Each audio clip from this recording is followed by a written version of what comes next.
No freshman here. No freshman here. This is my 11th season covering Ohio State. What's this for you? 6. And you're not a freshman anymore. I like a red shirt. No, you played. Played a little bit. You're a sophomore. You do not get eligibility for that. Hey, and sophomores at Ohio State need to play, so. Let's go. I'm ready. Doug Maurice, Ari Wasserman, Bill Landis here on the first day of preseason camp for the defending national champion Ohio State Buckeyes. They're right over there. And we just watched the freshmen and young guys warm up. First day of practice, freshmen and young guys this morning, the upperclassmen here this afternoon. So right now, as we get started, we're going to talk about the young guys. And it's just interesting to see them out there. Yeah. And we saw most everybody. Is there anybody who wasn't out there that we were expecting, Bill? 2 guys. Well, I don't know if we were expecting them, but 2 guys who weren't there. Damon Arnett, who we've kind of seen throughout the summer. We saw him move in on Sunday on crutches. I don't know if we know what the problem is there with him, but he's been out. And then Draymond Jones from St. Ignatius, who tore his ACL last year. We saw him move in yesterday on Sunday, but he was not out there at all today. Ari Wasserman, recruiting guru.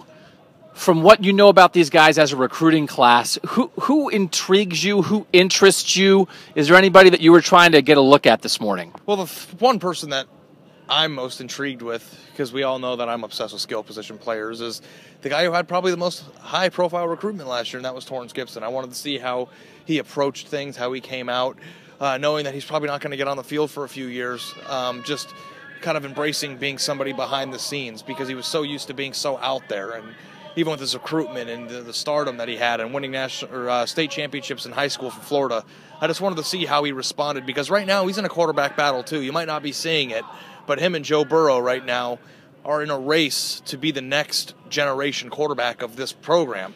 And it might be a 2 or 3 year battle, but today starts the beginning of what I think is going to be a very intriguing battle to see the direction in which this program goes here in the future.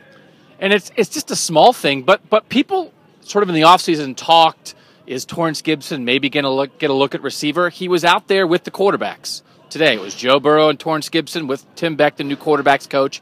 And that was some of this, too, just seeing where guys go, double-checking stuff.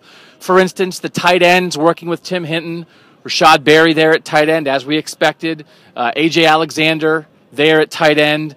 We saw the receiver groups, the scholarship guys there among the young guys, K.J. Hill, Alex Stump. And I was intrigued to see the defense, because they can basically drop what might be the 2018 starting defense out there right now.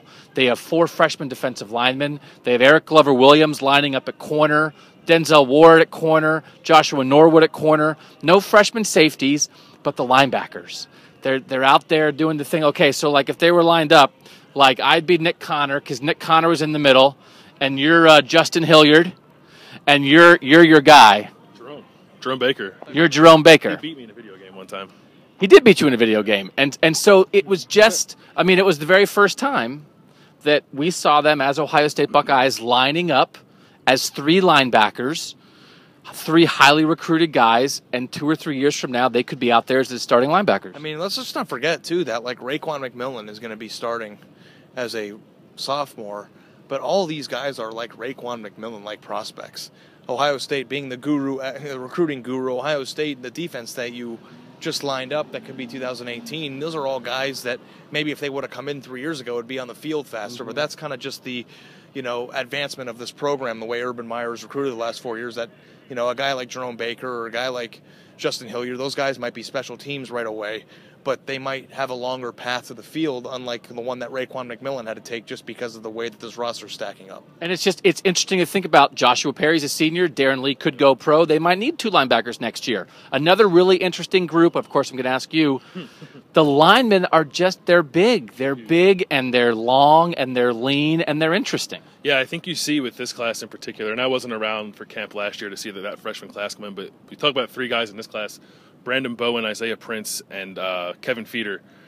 6'8", I think all 3 of them 6'7", 6'8". They have, I think, the prototypical build you're looking for when you recruit elite offensive tackles. They're really tall, really long arms, look pretty athletic. They don't look like me. They're like slim guys.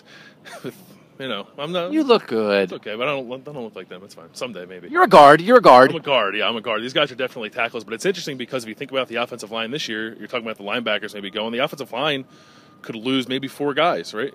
4 guys next year, definitely at least 3. So these guys could be, I mean, they look like they could step in. I mean, there's a lot of progress made between now and then, and there's guys in front of them on the depth chart as well. But they got some pretty good size with the offensive linemen in this class. One other thing that I just think is interesting is that you think that these guys are all highly recruited and, you know, they already know the game. They're all so good already. But, like, when they finally get to Ohio State, they are clueless freshmen. Yeah. And, like, listening to Urban Meyer talk about the importance of where to put your weight when you're in a stance, you would think these are things that a 4-star offensive lineman would already know, but they have to walk them through every little thing when they get here. So it's kind of interesting that this is the first day of fall camp, but the freshmen out there, they're probably bug-eyed right now. You know, there's a lot of things going on, and just to hear, it's just kind of a nice reminder to think that there's a long way to go from being a 5-star prospect to getting on the field here. The upperclassmen practice this afternoon. We'll get a brief look at them, then we'll talk with Cardale Jones, JT Barrett, and Ezekiel Elliott later today, along with Tim Beck, the quarterback's coach, and then we'll cover a whole football season. So we're back. He's Ari. I'm Doug. He's Bill. Thanks for watching, and please stick with us through the 2015 season here on cleveland.com.